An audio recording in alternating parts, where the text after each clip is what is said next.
A very good morning and a very good morning, everyone, and thank you for joining. My name is Tanya Thomas, and I will be your host for today's webinar on corporate tax in the UAE, a comprehensive understanding and comparison with GCC, Middle East, and worldwide taxes. Before we dive right into the webinar, I would like to give a brief introduction about our company.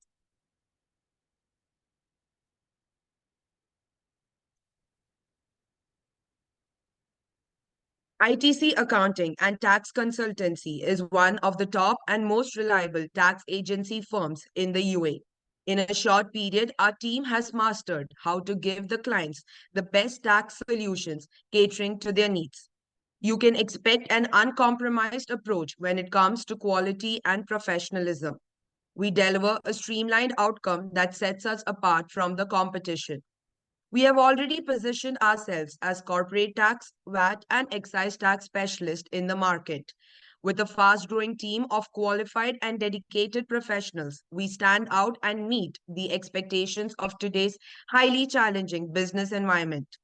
By bringing the best team at your service and highly experienced tax and finance specialists in the industry, ITC will continue to create long term relationships with various businesses by having the ability to deliver exceptional service that is satisfactory on all levels of quality and speed.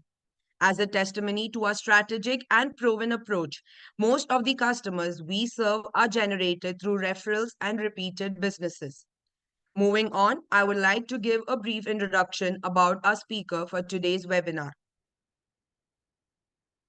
Mr. Medad Elab, partner of Direct Tax and Compliance. Mr. Medad is a seasoned tax expert with a distinguished career spanning over 30 years with significant and influential roles in both UAE and Egypt.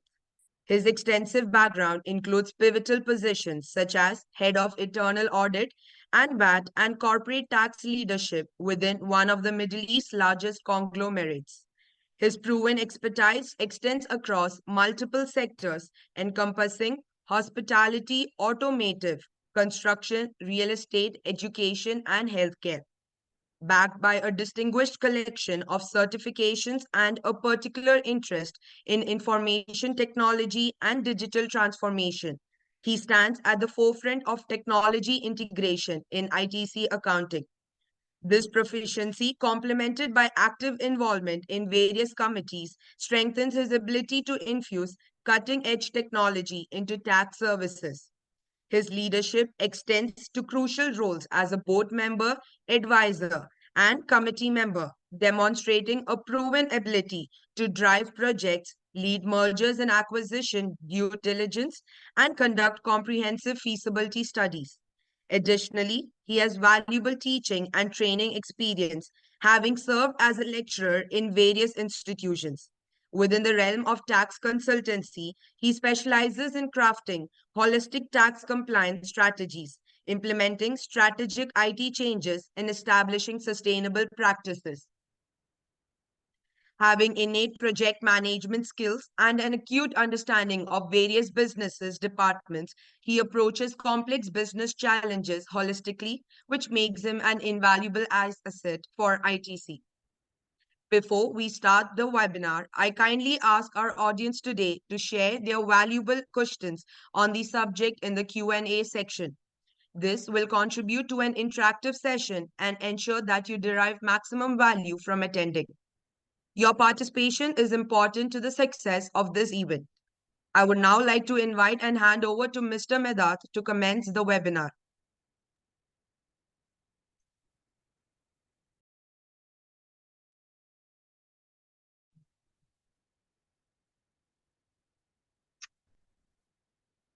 Thank you, Tanya. Thank you very much for the introduction and good morning to everyone. Just bear with me, the camera seems to have some kind of technical glitch.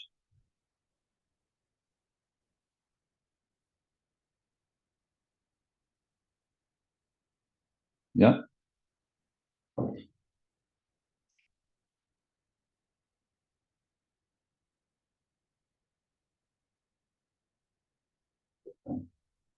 Okay, everyone, am I audible to anyone? Cannot hear me, please let me know. Well, good morning to everyone. And the subject in hand is the talk of the hour, if I may say, for the last 2 years now since the announcement of corporate tax implementation in UAE.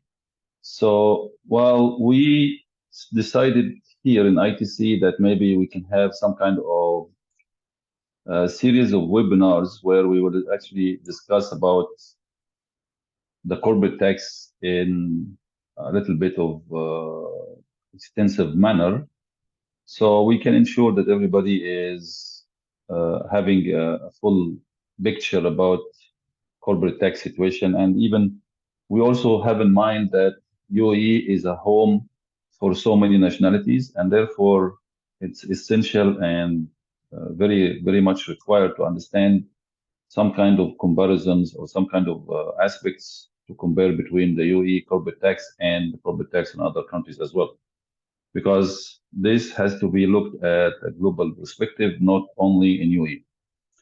So I'm sure many of you already is aware that UAE has already announced the implementation of corporate tax in January 2022. And after the government announced the implementation of corporate tax in UAE in January, they followed with something called consultation document in May 2022, which was followed by the law itself, which was issued in October 2022. So the questions which some of the questions which we were facing in the past and continuously facing, why this is happening in UAE, why they have to introduce corporate tax. Corporate tax, well, number one, usually the corporate tax or the taxation in general is a source of revenue for the organizations, for the governments. So the taxation is always considered as one of the main streams of revenue for the government to spend on its own infrastructure projects, education, health, and whatever other spending they have to do. So this is number one. So the diversification of the revenue, of course, is one of the aspects. The other one is to adhere to international standards. I'm sure also many of you are aware that there is an organization called OECD. This organization was created by the G20 and started trying to make international standards for taxation.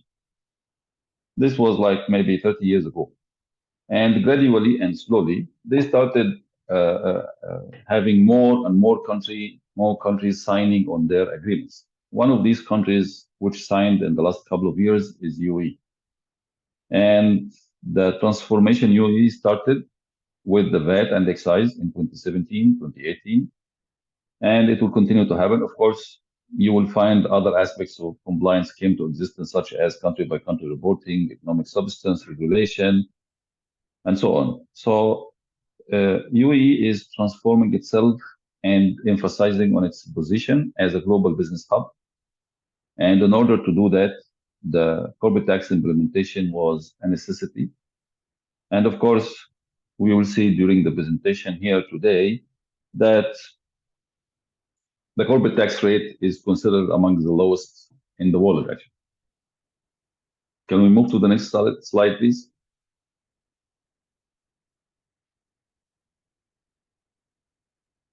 So, as we were saying in the previously, that the announcement came in January 2022.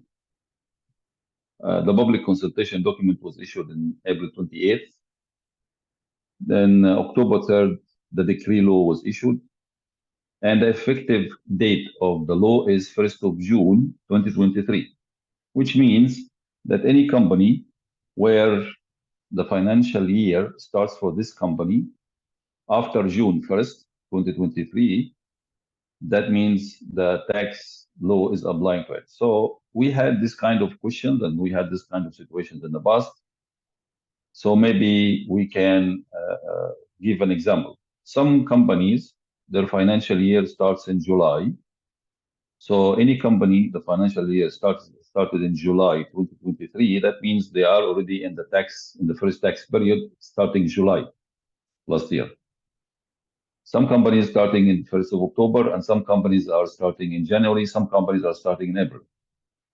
So Any financial year starts after June 1st, 2023 is the first taxable period, and that means it is going to be, or you have to calculate the tax on this particular financial year. Can we move to the next slide, please?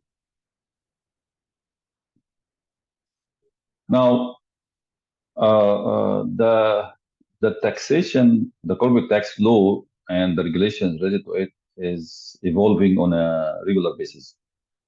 And it's the same what we have seen with VAT, size, and so on.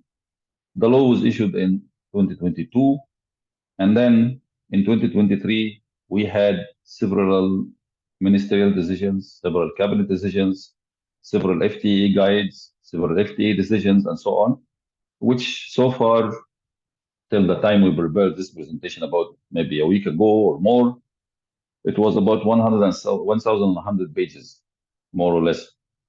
And you can see that in 2023 is the majority. 2024 only we have one FTA guide issued, and we are expecting continuously more and more to come.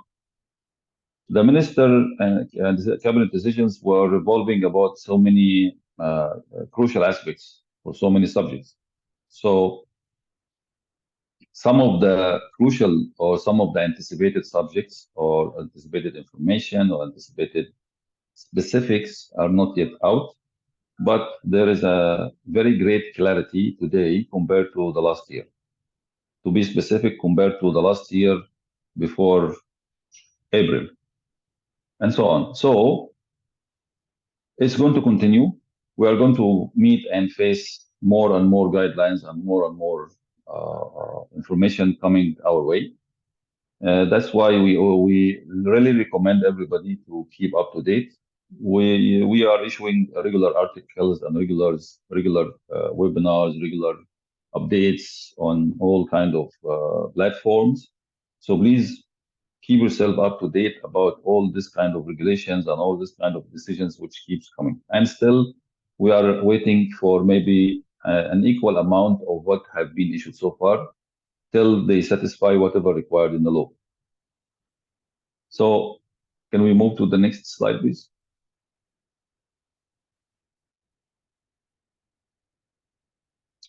So now corporate tax is actually called businesses and corporate tax and corporate tax. So it's levied on taxable income according to the rates established in the decree law. And it's payable to the authority and according to this decree law and according to the tax procedure law. So now what are the rates in the law? Well, there are several aspects to speak about here on the imposition of corporate tax. It is on the corporates and businesses, and we have to understand one thing about the corporate tax in UAE. It doesn't only apply to the companies in the usual sense which we have seen in other countries. It applies also to the individuals, natural persons, who are conducting business under a license and doing this business on a regular activity and living off it. So let's assume that a natural person, a human being, is doing a business and he's having a license, like a freelance, or a license to be an agent for insurance or an agent for real estate or whatever. So that means he's doing a business. That means he is actually in the boundaries of this law. So corporate tax and the word taxable income is not only for the companies. Taxable income is also for the natural persons who are doing business under a license here. And I'm sure you know that many individuals require a license to practice a specific profession or a specific service or a specific business. So the rates are, of course, everybody is aware of. The rate is 9% as a thumb rule, and then there is a free zone which is 0%. The calculation of that and so on, we will look at it later during the process. Now, why we mentioned here under this decree law and the tax procedure law. See, tax regulation does not work alone. Tax regulation does not work alone. Tax regulation is a part of a very big system, which is the registration system. So if we speak about any country, not only UAE, you will have civil law, you will have criminal law, you will have commercial company law, you will have so many laws. These laws are supposed to integrate with each other and work in a harmony with each other. So corporate tax itself alone cannot give you all the information which you need. You have to be aware of the tax procedure law, for example, which is speaking about the penalties, speaking about documentation, speaks about other aspects which will apply to all kind of taxation in the country, including corporate tax law. Not only that, you have to understand that, let's say, for example, if we speak about corporate tax law, it has a relevancy with the commercial company law. Why? Because it speaks about the companies, it speaks about the fact that financial statements and other things which may be defined in other laws, and so on. So corporate tax law is only a piece of a big puzzle, and this piece has to be put in the right place so you can actually, all the corporation can actually tackle the subject properly. So you should not look at it as a separate or isolated aspect. It is part of a big whole. Can we move forward, please? So the rate of the corporate tax, in more explanation here, you have 0% of the portion on taxable income not exceeding the threshold set out by the cabinet decision, which is 375,000 dirhams. So let's say that a company makes a taxable income, a taxable profit of 1 million dirhams.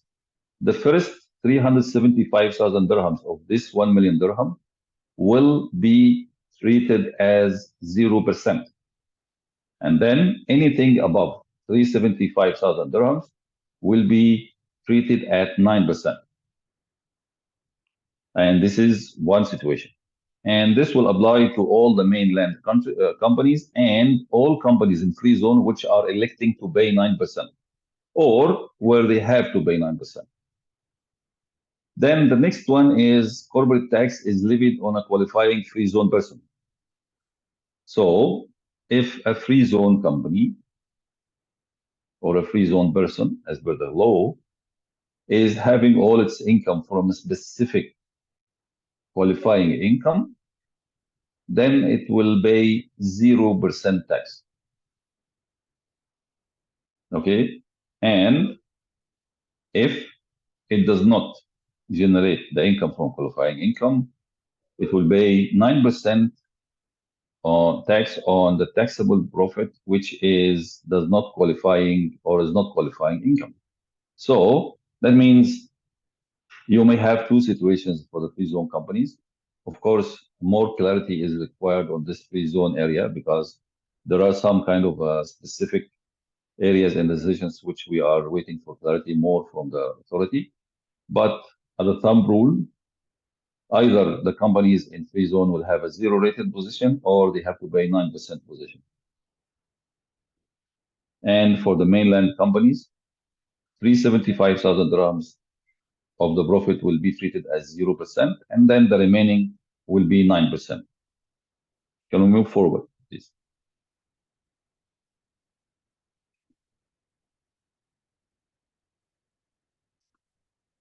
So the taxable person, see, in any tax law, you must identify some kind of factors, some kind of information. Number one, of course, what is the tax rate? Number two, who are the taxable persons who are included in this law? Number three, what is the geographical implication of this particular law? So, for taxable persons are either categorized on a higher level, a resident and non-resident. And when we are talking about resident and non-resident, I don't want anybody watching this webinar to think that resident like having a visa or having iqama or having a ID, and non-resident like not having an ID, or resident like having an office, and non-resident like not having an office. Don't think is this rule. These rules are for different government related aspects. You should not mix between, or we should not mix between the tax point of view and the immigration point of view, for example. We should not mix between the tax point of view and the commercial department's point of view. These are two different things. So we have to understand the tax point of view when they are speaking about resident and non-resident. So we have, for example, resident entities, which may include legal entities recognized under state laws, including free zone entities. So any legal entity created inside the country. So somebody will ask me, what do you mean by legal entity? That's not something which is, I'm not used to this kind of term. Well, yes, because we are used to use the word company. Why? Because we are used also to see a trade license, and the moment we see a trade license, we assume that this is a company.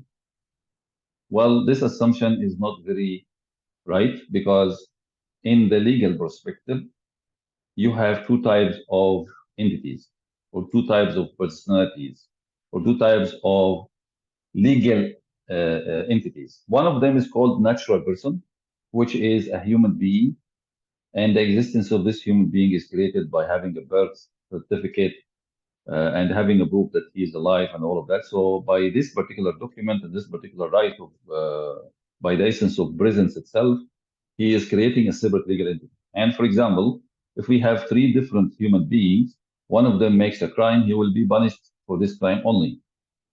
And he will be the only one to be punished for this crime because he is legally responsible for his action. He's having a different legal personality than the other two. Now, for the companies, we have two different types of trade licenses here, or major trade licenses here, and which we have to explain to you in a clear manner to make sure that everybody is on the same page. Number one, we have something called incorporated companies, which are LLC, public listed companies, private joint stock companies. These are incorporated, and these entities are having a separate legal personality from their owners. So let us assume three people come together, they decide to create an LLC company. That means this company is separate legal entity from its owners. So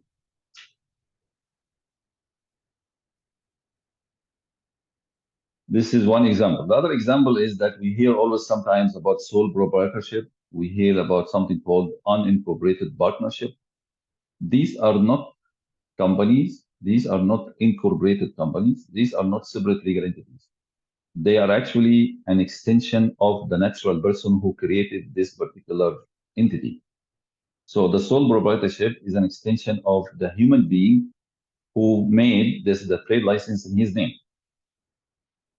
So legal entities recognized under state laws, including free zone entities, are resident entities. They are, for the tax purpose, resident in the country. Then we have the next category, which is foreign entities managed within the state. So assume that a company here managing a company in UK or Belgium or any other country, anywhere in the world, the company managed outside UAE here in UAE is considered to be a resident from the tax point of view. Why? Because it's managed from here. And then the other legal entity here in the country, individuals conducting business within the state. Individuals conducting business within the state. That means any individual who is doing any kind of business in the state, and this business requires that it has to be regular, it has to be a commercial activity as per the commercial business law. There is a law for that, by the way, and it must be a continuous situation and regular situation for them.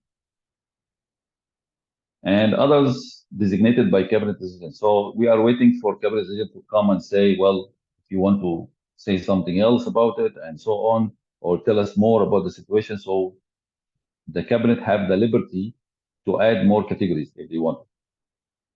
Can we move forward, please?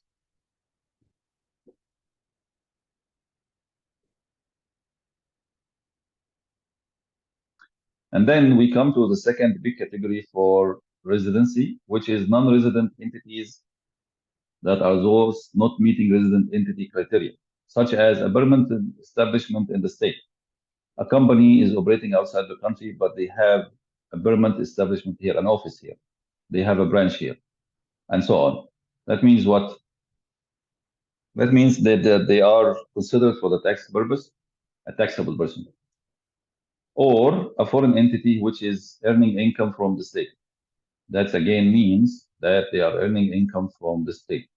That means they are getting revenue from within UAE, and or having a connection to the state through an agent, through somebody who is here for them, right?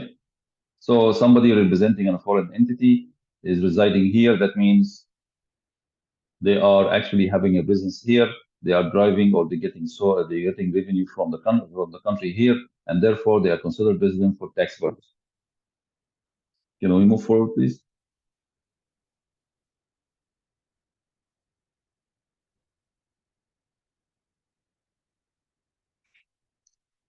And then we have the exempt person.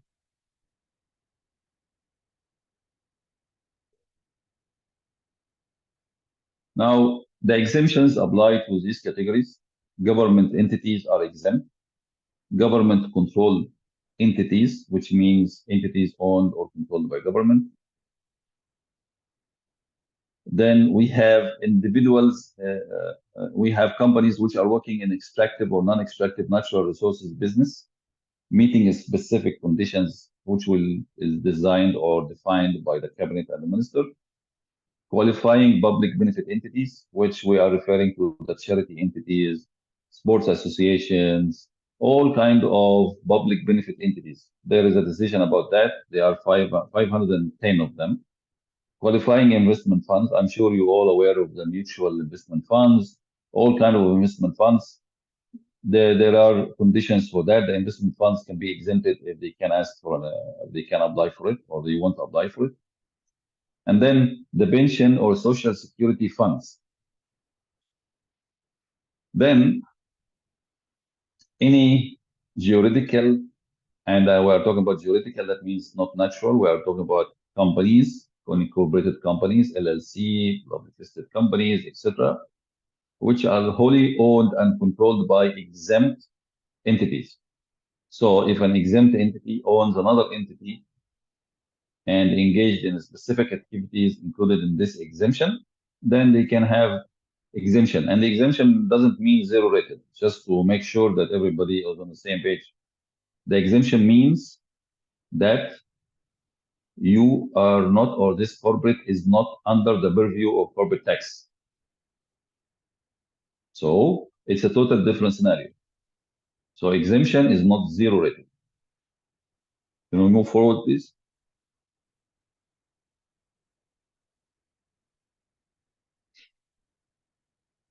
So how to, yani, what is, yani, because there is a confusion about the exemption in general, that some people would think that, okay, well, the exemption means if it's a government, it's totally exempt. If it's a government controlled entity, it's totally exempt, and so on, so on, so on.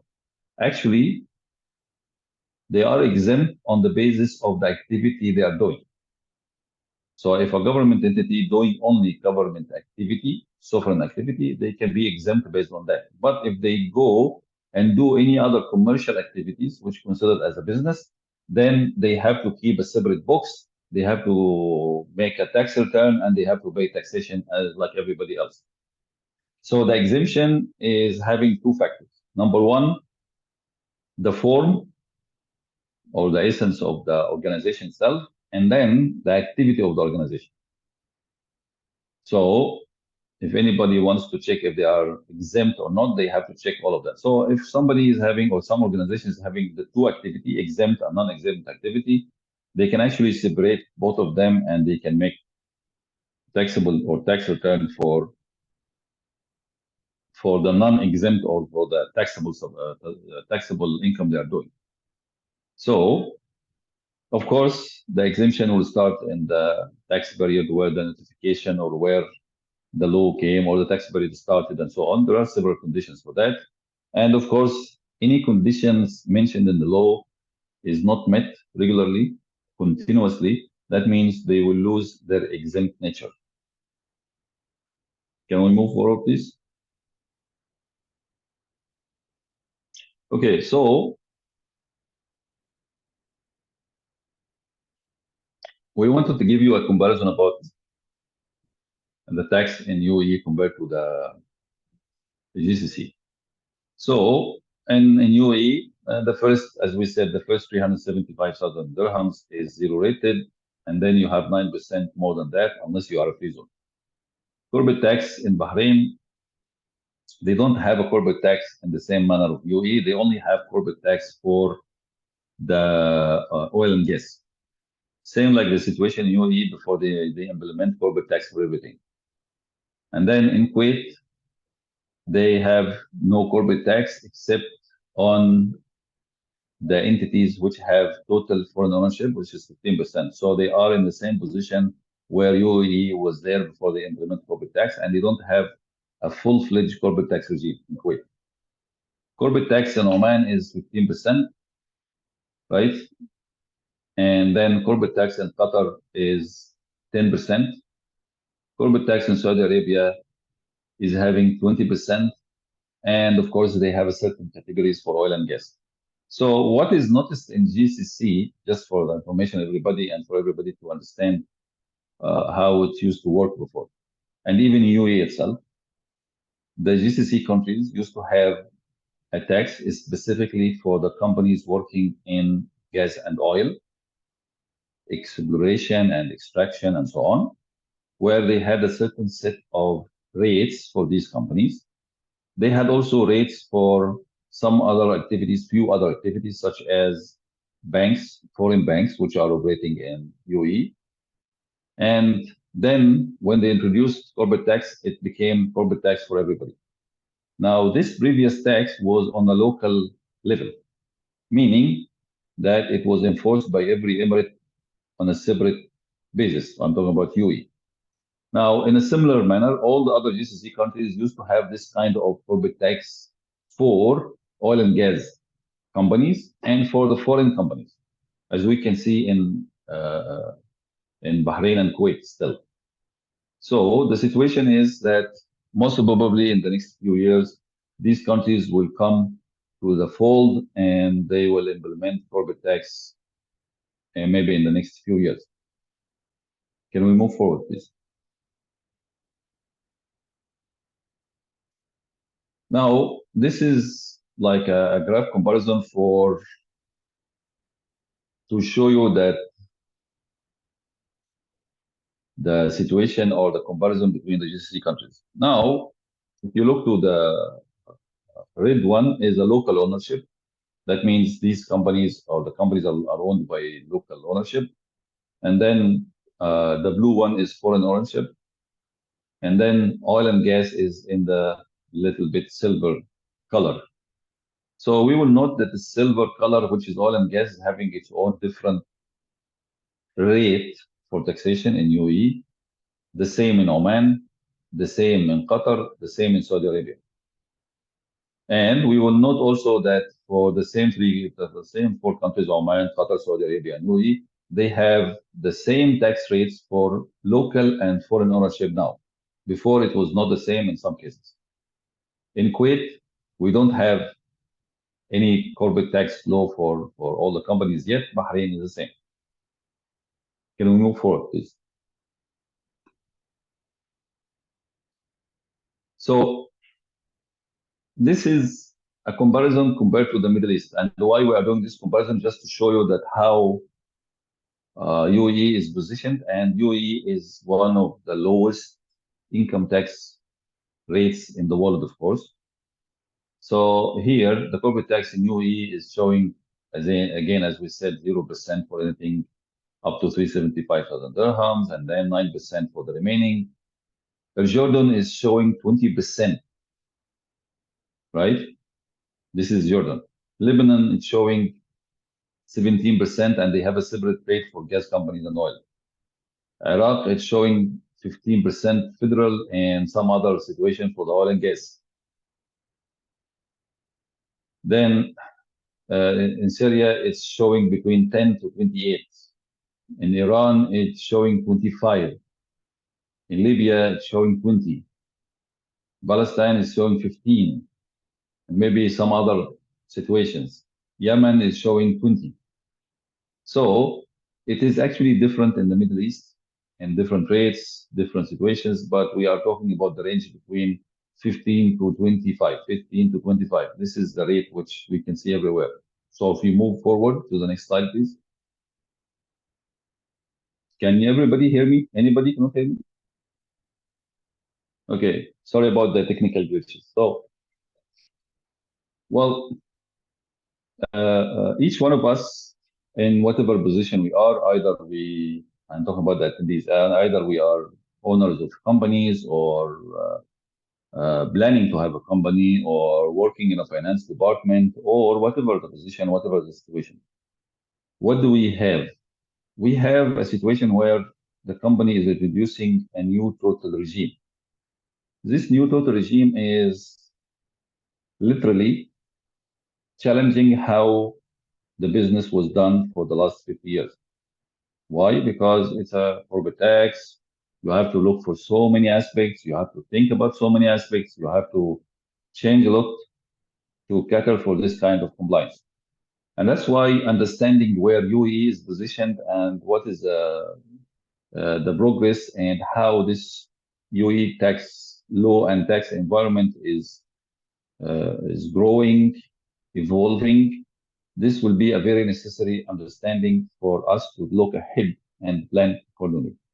So that's why we are giving this kind of presentations, this kind of webinars. And that's why we are going to give such kind of a webinar in a serious manner every month to continue the full understanding and the full cycle. Of course, after we finish the webinars, we keep it in a recording. You can see the recording later, any point of time if you want. So this is the comparison just to show you that if you look to this graph, you will find that UAE is actually the lowest corporate tax rate in the Middle East and the countries in the comparison. You can see some of them are reaching 25, 20%, and so on, but UAE is only at 9. Can we move forward, please?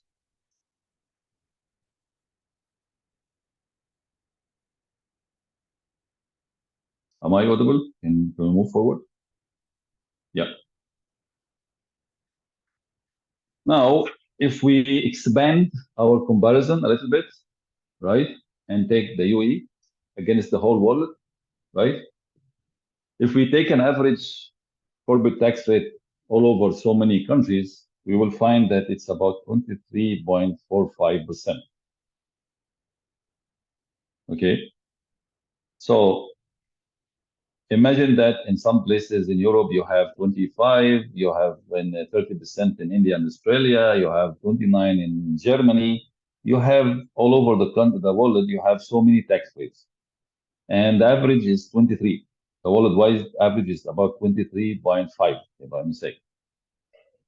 So UAE has positioned itself to be adherent to the international standards, and on the other hand, to give a very competitive tax rate, if I may say, to stay on the global hub or global business hub position, which is a very, very good thing to do. So despite the fact that we may hear, oh, now there is a corporate tax in UAE, now we have to pay tax here. Yes, but it's 9% only, which is very small compared to the whole world. Actually. Can we move forward, please? Now, as you can see from this one, well, if a company existing in India, it has to pay 30%. If a company existing in UK, it has to pay like 20%, 19%. Singapore, 17%. Hong Kong, 16.5%. So the UAE is not the only country which actually signed this agreement for OECD. There are over 140 countries which signed on this agreement. The purpose of this whole international standards is to reach to a position where the whole world is charging, the whole world, I mean, all countries or maximum number of countries are charging a minimum tax rate. So this is happening to avoid companies shifting the profit from one country to another country to benefit from the different tax rates in these countries. And this is actually is coming into effect, and we will have it in a separate webinar in details about something called Pillar 2, about top-up tax. We will speak in detail about this particular subject. And the reason being is that it is something which will affect every organization on the long run. So anybody is having a business here or planning to have a business here, or he is looking for a long-term strategy for the business, he must understand, or the companies must understand more about the subject. Otherwise, it will be very difficult for them to cater for it when it comes or when it affects them in the future. So henceforward, same like what's happening already with VAT or excise and so on, we cannot plan in the future without having the tax consideration in our planning. We cannot have any kind of financial reporting. We cannot have anything without having the tax in our mind. And this is the reason we are doing this kind of webinars, is to give you this kind of understanding and in-depth understanding about you have to start embedding tax everywhere in your strategy, your planning, your budgeting. Everything must have a tax element, must have the compliance element for the tax and for other compliances, which are interlinked now. Can we move forward, please? So we reach to the question and answer session here. I see here that can we discuss about eligibility criteria for zero tax in UAE? Well, actually, for this question, we have another webinar on 28th of February, if I'm not mistaken, which will speak only about free zone. So I invite you all to attend this webinar, which we will discuss in detail about the free zone, because the subject of 0% tax is not a small subject. Unfortunately, I cannot answer it in a quick answer to a question. So we have a webinar, which will be on 28th of February. Please attend it, and we'll speak only exclusively about the free zone.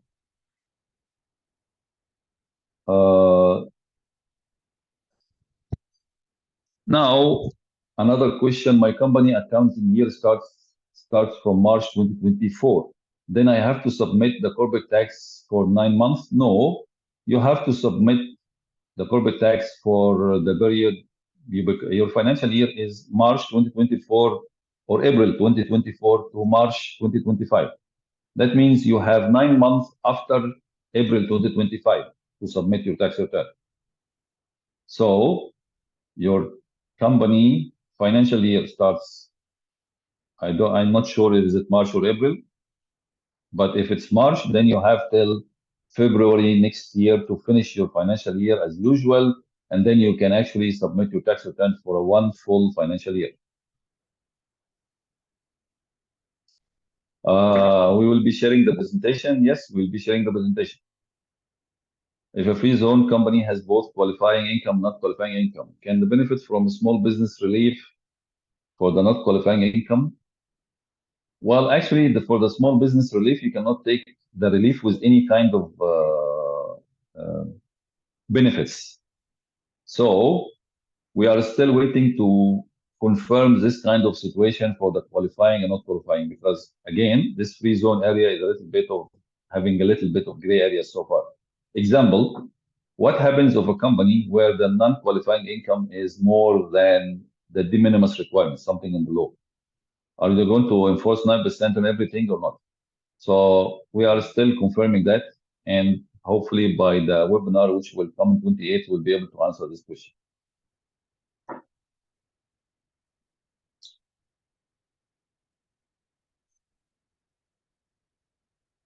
Well, yeah, okay. Well, this question 2 is again about the free zone. And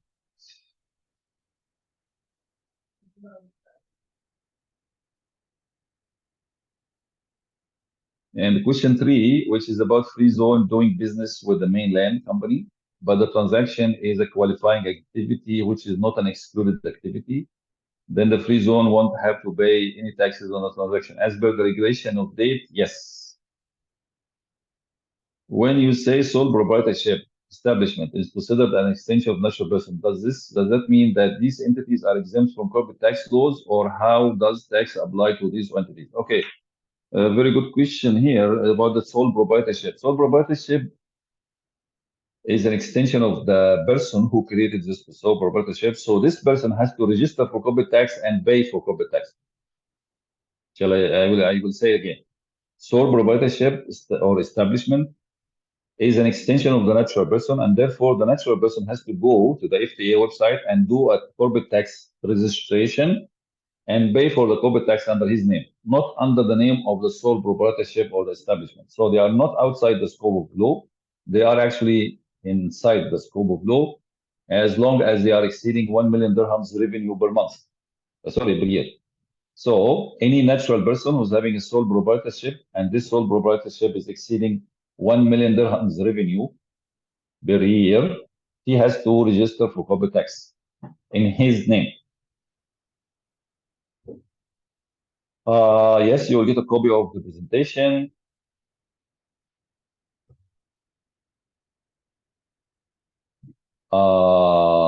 As I understand, a company is in a free zone. The limit of 375,000 is not available. It will be taxed right from the beginning. When you say taxed, you mean 9%. If let us agree on one thing. If a free zone entity not enjoying 0% for the revenue, that means for the taxable income, that means they can apply the same exact rule for the mainland. What is the meaning of qualifying income? There is a list of activities to be qualified. Yes, there is a list of the activities to be qualified, and you can actually visit the Ministry of Finance or contact our team. They can share with you the decision which have all the list of qualified activities. If MNC has 2 branches, one in Abu Dhabi, one in Dubai, the taxation will be done as one entity. Now, I have to look in the documents to understand exactly what is the legal situation, because I'm not sure. When you say 2 branches, they are branches or subsidiaries? On the trade license, is it written foreign branches or they are standalone subsidiaries and showing the ownership for the MNC company? That's number one. Number two, this MNC company is supposed to be paying tax in somewhere in their head office. So we have to look into all these kind of factors before we answer. But if they are not paying taxation on whatever they are getting in UAE, they will start paying taxation now. The income from commercial rental owned by individual come under corporate tax. Well, if they do it as a business, yes. If they do the commercial rental as a business, yes, it will come under corporate tax. When I say a business, they need a license and they are doing it on a very regular basis. If they don't have a license and they are doing it through maybe an agent or somebody, like for example, you take your commercial property, you give it to somebody to manage and they give you the money at the end. So it's outside the corporate tax purview.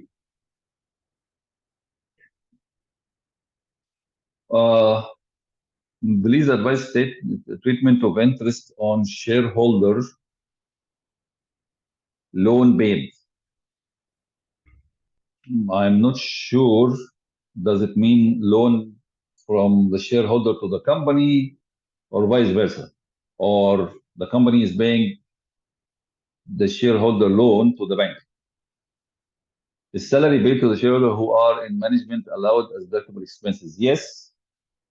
Salary paid to shareholders who are in management allowed as deductible expenses as long as it is within the normal situation in the market. The company should not go and give the shareholder a very massive amount of salary, which is not suitable for his designation and not matching the market situation. How about dividends and managerial benefits? How it may affect in corporate tax? Well, there is no effect as long as you have policies and procedures for dividends and managerial benefits. So I would really recommend every company to start drafting their policy for how to distribute the dividends, when, what is the frequency, and so on. Managerial benefits is also another policy for the HR. You have to make sure if you are giving the managerial benefits to your shareholders, you have to make sure that this particular one uh, is pretty much compared to the market.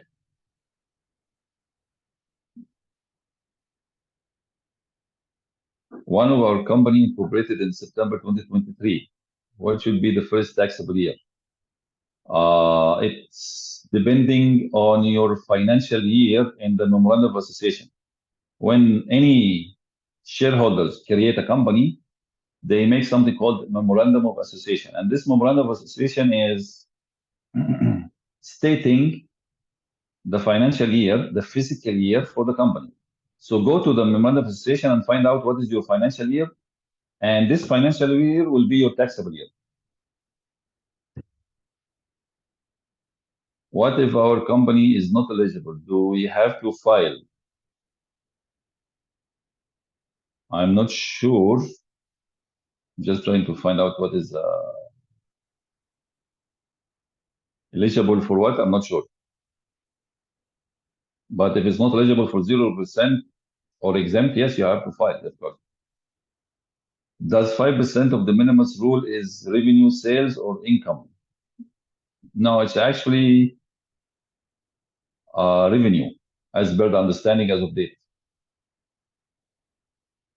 What is the last day of company to register in CT? Well, the last day, according to the law and according to the available information, if the company is a standalone company, is not a tax group, then you have to register before you file your tax return. So this depends on your financial year, when your financial year will finish, because you have, after your financial year or your first tax period, you have 9 months to file the tax return. So you have to register before the end of this 9 months. This is a deadline. So it will differ from one company to another according to the financial year. If there is any actions or transactions need to be taken or recorded in 2023 as a transition period? Well, that's a very wonderful question. Now, the transitional rules are speaking about a couple of aspects which we will discuss in detail in a separate webinar. But I would invite you to start reading the accounting guideline issued by FTA. You can find it on FTA website. It will tell you about some kind of things which you have to keep. And on the other hand, you have to look into the balance or the balances of the related parties, because this has to be as per the transfer pricing rules. You may have also deferred taxability or has to be added according to your financial statements. To specify, it will differ from one company to another depending on their financial statements and the information there and their situation. You will define BE. BE, permanent establishment. Well, permanent establishment is a place where the tax payer or the residency is defined upon. So if somebody is having an office here, if somebody is having a residence here, if somebody is having a place where they are exercising business here, if somebody is having an agent here, the agent also may be considered as permanent establishment. So the risk is about having a permanent establishment here in the country and being outside those. So the country will say you are actually resident here. And this most probably will happen with companies where they have branches or they have their main head office in non-tax jurisdictions or tax haven, such as Cayman Islands, British Virgin Islands, and so on. So yeah, so this risk will come so much in action when the other company outside UAE is in a jurisdiction where there is no VAT or there is no tax whatsoever, no corporate tax. Can you please define these? Then, what is the criteria for small business related? Well, you cannot be zero rated. You cannot be part of a group, tax group. You cannot be you cannot be more than 3 million dirhams. This is like the main elements. There are some other elements which again we will discuss, and there is also a webinar which we have already recorded on our website, explains the small business relief in detail. You can please go to our website and take a look at it from A to Z. It explains the whole subject, and it has a presentation as well. Does startups get any tax incentive during the initial period? If the startups are having a revenue less than 3 million dirhams and the other condition for a small and medium enterprise, they can get tax-free period for the next 3 years, 2024, 2025, 2026. So check if you have the revenue less than 3 million dirhams and you are not trying to claim zero-rated approach as per the free zone situation. Companies' petrol expenses are eligible for deduction from gross profit or not? Well, actually, this is an accounting matter, not a tax matter. Now, the question should be is to be deducted for the sake of corporate tax. Yes, if this particular petrol expenses are for the companies or the cars used by the company for the business. A little bit of a challenge may come if these petrol expenses are paid for the cars used by the employees where they are partially using it to go home. But if it's a commercial vehicles, just such as pickups and so on, used solely for the business, you can of course put it and recover it for tax. Companies, we follow financial year 1st April to 31st March. Okay, that means your first tax period is 1st April 2024 to 31st of March 2025. That means you have till December 2025 to file your tax return.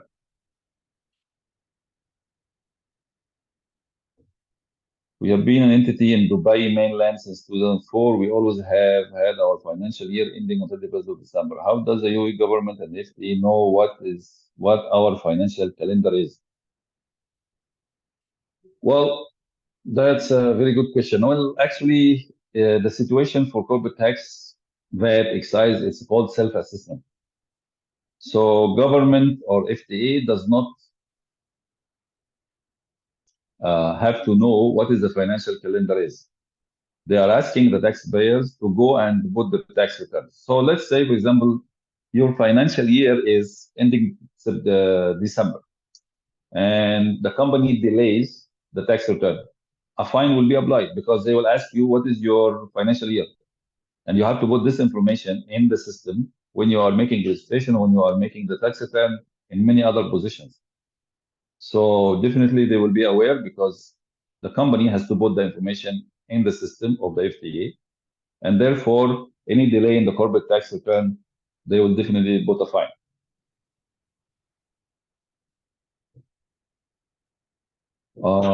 When is the deadline for registration? The deadline for registration as per the law is before the tax return deadline.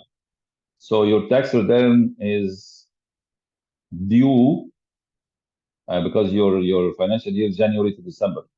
So your tax return is due in before or by end of September 2025. So you have to register before that. Can you define taxable income? Is it the same as profit? Okay, well, that's a very wonderful question, actually. Thank you very much for that. Taxable income is the taxable profit of an organization or a corporation or a natural person, depending on the situation and so on. So what happens? And let me talk you through the process very quickly. Number one, you create a financial statement. This financial statement eventually is giving you a net profit. From this net profit, you have to do adjustments to reach to the taxable profit. So the taxable profit is the outcome of a process of adjustment after obtaining the net profit. So when they speak in the law about income, they are referring to profit. When they speak about taxable income, is taxable profit. So all the process starts like that. You create a financial statements, you get a net profit from there, or a net loss, and then you start making adjustments based on certain provisions in the law, which we will speak about it in a separate webinar in details, right? And then you reach to a taxable income where you have to put the same rates which we discussed in this presentation.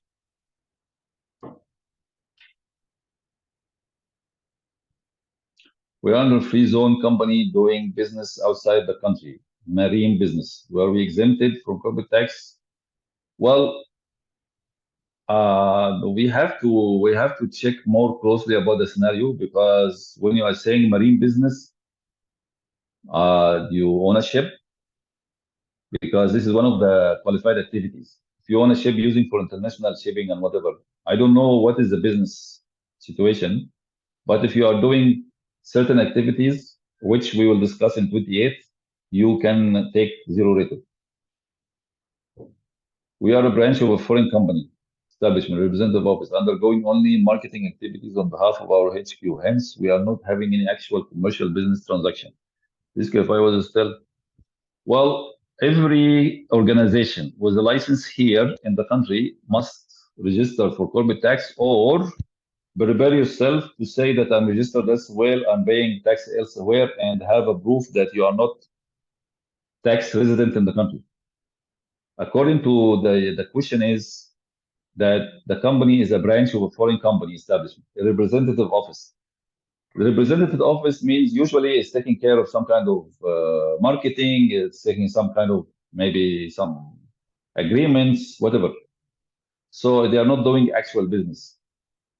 So for representative office, you actually have to prepare yourself for being challenged by the FTA by preparation of documentation, which will show that you are not doing any business, which will show that you are actually not resident for UAE purpose, because you are managed from outside and you are paying taxation in other jurisdiction, which I'm sure is happening.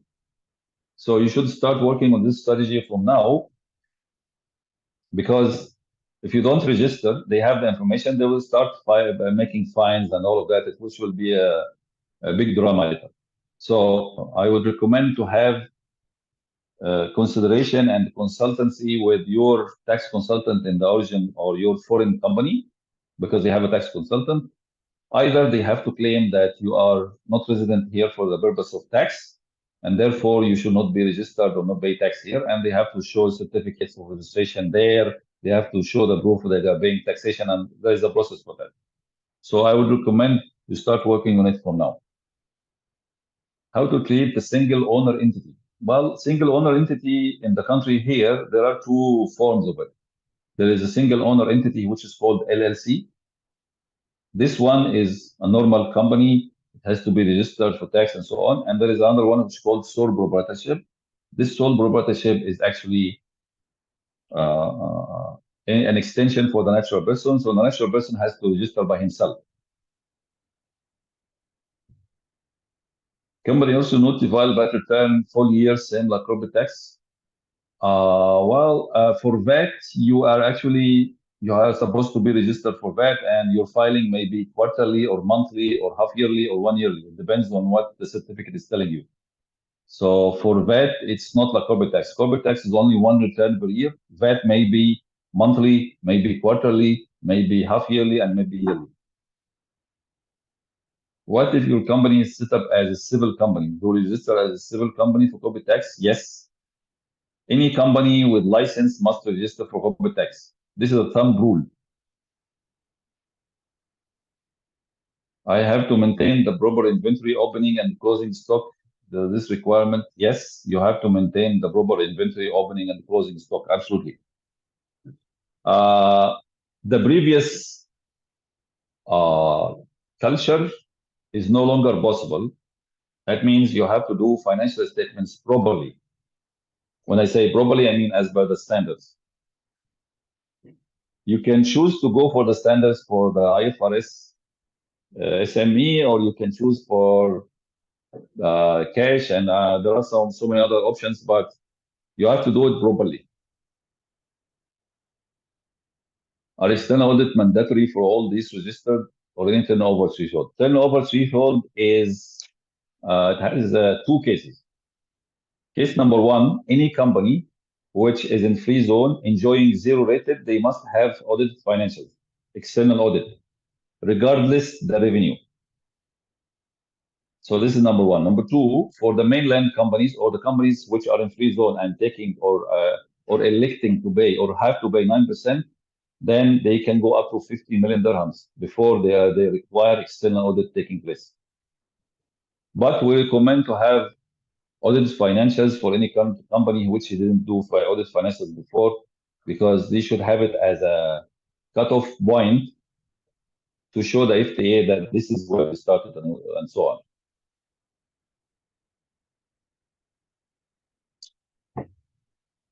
If an individual own commercial property or housing property and make profit on sale, this will be taxable? No, because it's under his personal capacity as long as he's not doing it as a business. What happens if such property is owned by an investment company, which is an offshore company at Jeddah?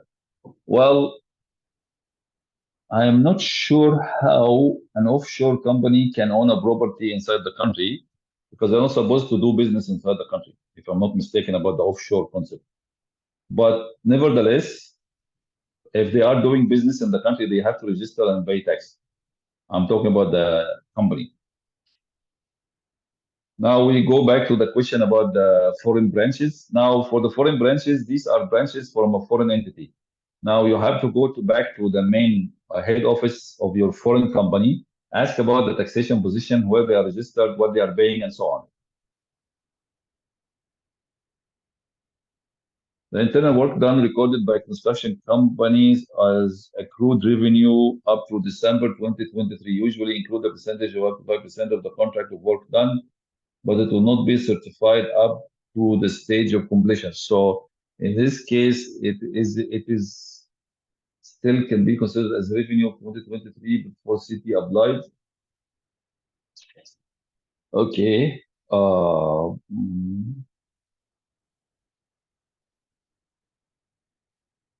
To the stage of completion. So in this case, I'm not sure if it's not going to be certified up to the stage of completion. So why it's kept in the contract? So, and this is accrued revenue already. So that means, I'm sorry, the recording itself is dictating that this particular amount is part of the revenue of 2023. So what will happen when you issue the invoice for this 5% in next year in 2024 then? How you will record it? I would recommend to remove this 5% because anyhow you have to issue an invoice for it in 2024 as per VAT regulation and other regulation in place. So this will be considered again as a revenue. So I would recommend to look again into this particular subject and remove the 5%. Keep it for 2024 or for whenever the contract is finished. Otherwise, you will have duplications. Are expenses not supported with invoices allowable for tax purpose? No. You need some documentation to explain what you paid for whom you paid. So if you have many freelancers, you must have a contact with them. You must have copy of their IDs. You must have some kind of a receipt of the money from them. They can issue you some kind of note explaining that you need to give them X amount of money for X amount of service. You must do documentation for it. What is the maximum remuneration can be paid to shareholder of the company? Any limit as per the regulation? No limit as per the regulation. Please go to the market and examine for his designation in the contract which the company has to make with him. You have to understand what is the market paying, and you should pay within the same way, or do a transfer pricing benchmarking. My financial year is January to December. When is my first filing of return? By or before September 2025. How do you treat LLC single owner? The LLC company single owner has to go for registration for corporate tax and comply with corporate tax regulation. Are royalties and dividends subject to tax? No, dividends are not subject to tax as long as you have, or the dividends is a result of something called participation exemption, which we will discuss in detail in a separate webinar. But dividends are not supposed to be subject to tax if an individual is receiving it.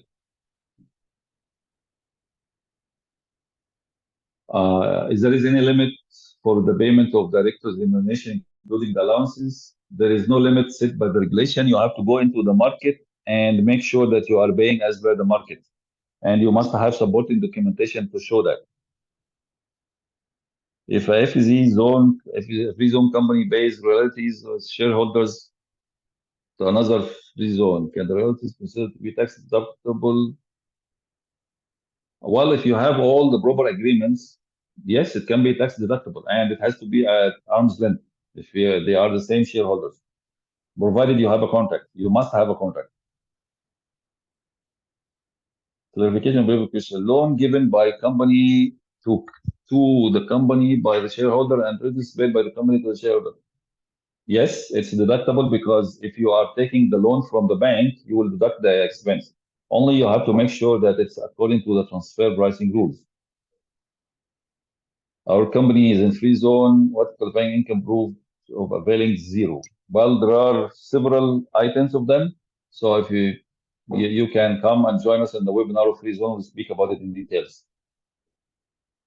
Company providing marketing services from Jabal Ali free zone to KSA clients, B2B. What is the UECT rate applicable? Well, this will require a little bit of more understanding about the scenario, because is it exclusively for KSA? We don't know. What exactly the services you are providing, and then why it's established here. There are so many questions needs an answer to give an exact answer on the rate.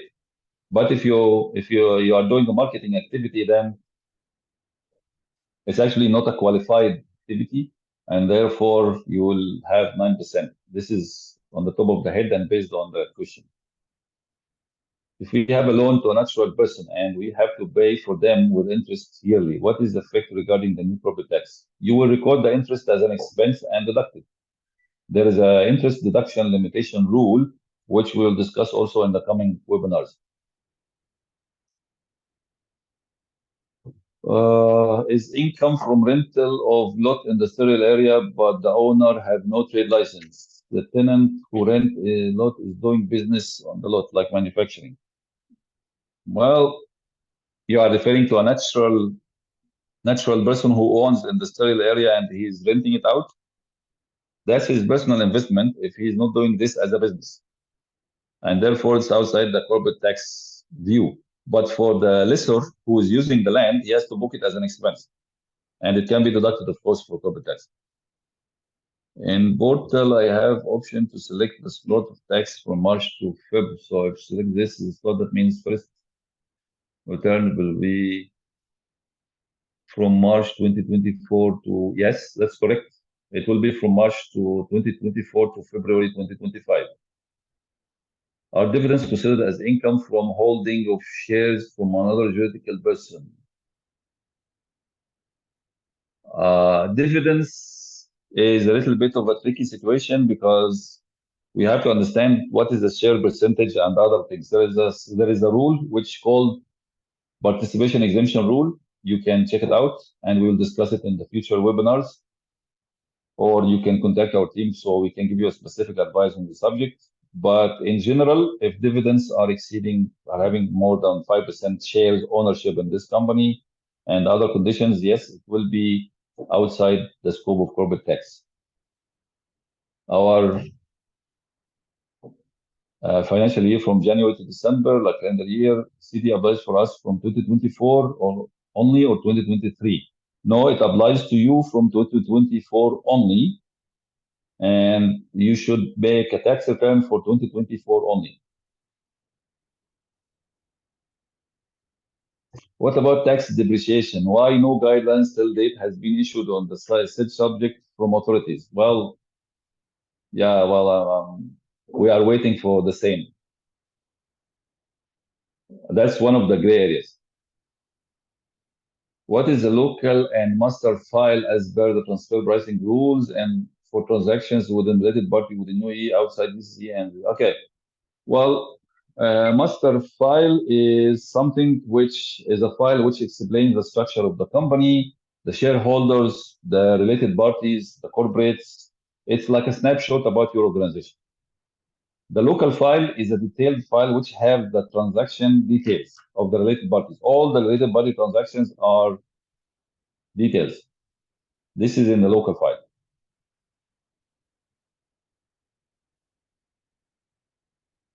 Is a sole establishment considered a natural person? Yes. If so, how it's an establishment and considered a natural person? Between a natural entity.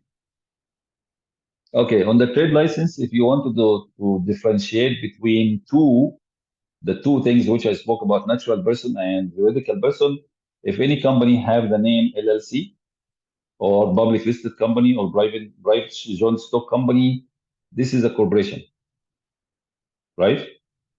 If you have written sole proprietorship or unincorporated partnership, this is actually individual, natural person. Taxable person, the word person means natural and entity, and juridical person, yes. Taxable revenue different from taxable income. Well, I'm not sure we have said taxable revenue because it's only taxable income. There is no taxable revenue because the tax is imposed on the income, not on the revenue. While calculating taxable income, kindly elaborate tax treatment about depreciation and entertainment expense. For entertainment, for depreciation, you have to take the depreciation as usual, and that's why I said I invite everybody to read the accounting guideline issued by FTA. It speaks about a lot of things. As for the entertainment expense, for the clients, you are only allowed for 50% to recover or to deduct as an expense. Are extended mandatory for all this registered for any turnover threshold. Turnover threshold is, as we said, for any company paying 9%, it's 50 million dirhams.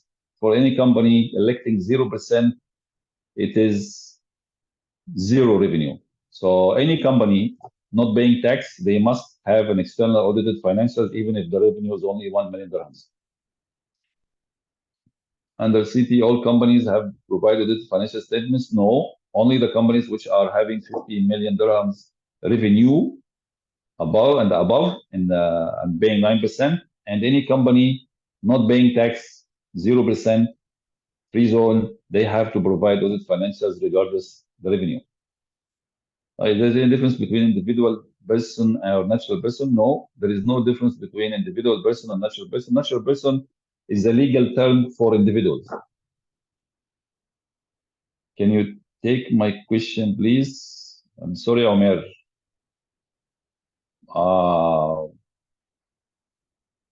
Just can you please repost your question, Omer, if you're still there? I'm sorry, maybe I missed it. So many questions that I'm trying to. Can you please repeat it? I promise you I will look for your name and put it. How do we determine our financial year as we new to it? You determine your financial year by writing it in your memorandum of association for the company. The shareholders have to tell which financial year they have to follow. As FTA established clear guidelines, processes, and the rules of transfer pricing, they issued guidelines about transfer pricing, and it was issued about a few months back. It's already available in their website if you want to go through it. It's not 100% solid, but it's something better than nothing. Exempt taxable person and the city, which first okay.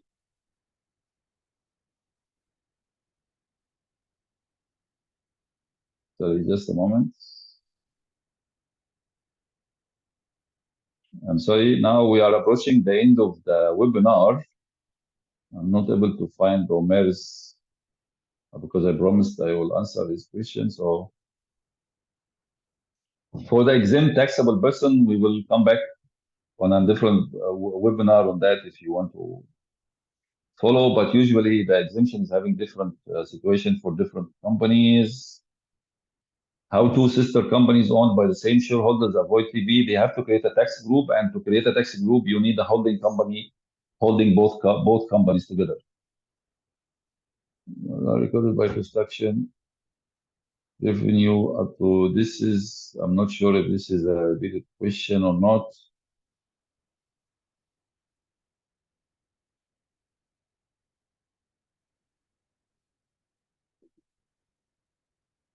Well, then thank you very much for the answer. If you are actually, you have answered the question by yourself by saying that you are reversing this whole revenue again, and then you are posting it as a tax invoice. So, but it's the same logic which will apply to every other revenue. So we are a foreign branch entity based out in Abu Dhabi, which is carrying out marketing activities alone and doesn't have actual commercial business transaction. Commercial activities. In this scenario, does both the entities need to register for CIT or only the free zone entity based on Dubai who carries out commission? Well, actually, any company with a license must register for corporate tax or apply for exemption based on the exempt scenario. There is no other escape. They have to register for corporate tax.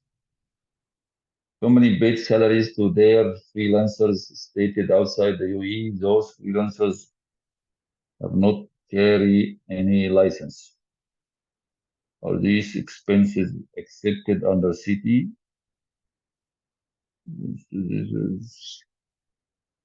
Well, that's a situation which we have to speak about it separately because it has the other elements which we need to know about. What is the threshold for external audit? 50 million dirhams for companies paying 9% and 0% zero revenue for the companies paying 0% tax. If a sister company is playing the role of paying agent to third party of other sister companies, okay. Yes, you must apply principle, arm's length principle, yes. We sell hardware and software licenses from overseas to overseas customers and also cross-border. So we move to JAVSA to become eligible for qualified activities for hardware and set up a branch in mainland for software license to separate? Yes, it's possible, provided you will bring the hardware inside the free zone. So if the company has a profit of 3 million, do we have to file corporate tax? Yeah, well, I'm not sure what is the question here. If a company has a profit of 3 million dirhams, do we have to file?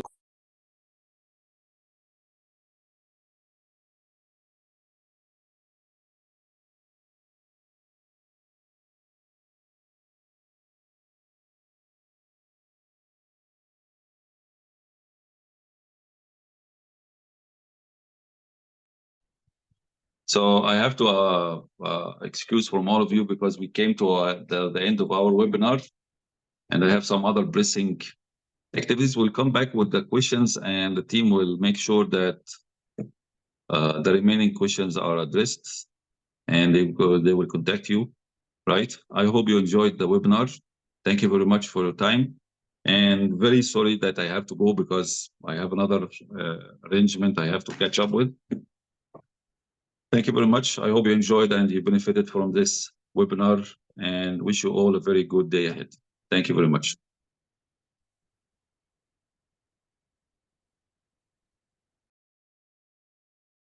Thank you, Mr. Medat, for making this session so insightful and engaging. Thank you, everyone, for joining us and sharing in this enriching experience. Your presence and active participation have truly made this session valuable and impactful. We look forward to connecting with you again in our future webinars. Until then, for any further queries regarding excise, VAT, and corporate tax, kindly drop us an email or give us a call. The details are mentioned on the screen. Thank you once again.